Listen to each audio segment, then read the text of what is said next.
Hello' friends, আজি এটা নতুন ৰেচিপি লৈ আহিছোঁ। গাহৰি আৰু লাই পাত। তাতে এইকেইটা বস্তু আমি দিম। লাই পাত আৰু গাহৰি মাংস আজি ফ্ৰাই হ'ব। চাই থাকিব ভিডিঅ'টো। এতিয়া পিঁয়াজ দিলোঁ আৰু জলকীয়া দিলোঁ। অলপ সময় ভাজি থাকিব লাগিব।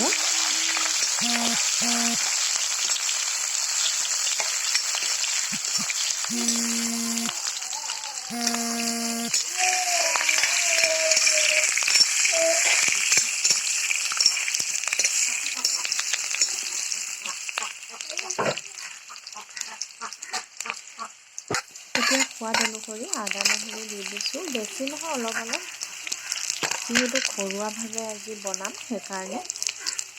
এতিয়া মছলাখিনি দি দিছোঁ। জিৰা গুড়ি, হালধি দিম, তাৰপাছত নিমখ।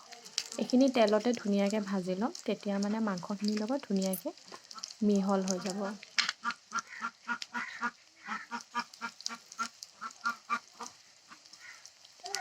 এইখিনি অলপমান ভাজি লৈ ল'ম।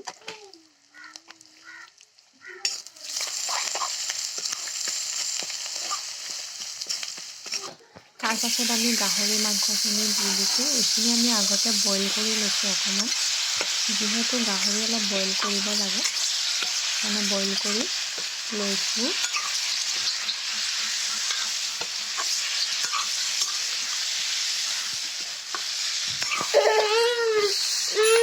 এতিয়া ভাজি থাকিম। তাৰপিছত এতিয়া অকণমান স্কিপ কৰি দিছোঁ, যিহেতু এতিয়া চাওক কি ধুনীয়াকৈ গাহৰিৰ পৰা তেলখিনি ওলাই গৈছে। তাৰপাছত আমি এতিয়া লাই শাকখিনি দি দিছোঁ। ঘৰৰে লাই শাক যিহেতু।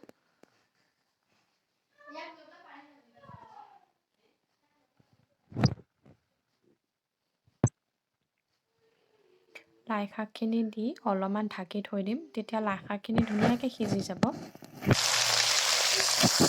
আৰু আমি খাবলৈ অলপমান ফ্ৰাই কৰা গাহৰি ওলাই লৈছিলোঁ। এনেকৈ খাই ভাল লাগে। এতিয়া দেখিছে, অলপমান সময় ঢাকি থৈ দিছোঁ।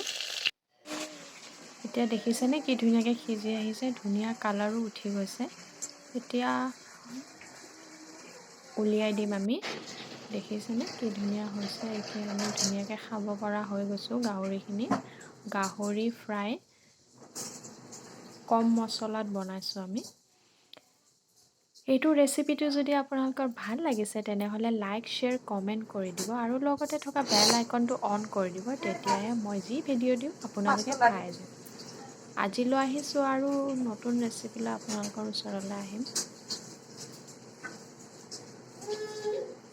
ধন্যবাদ।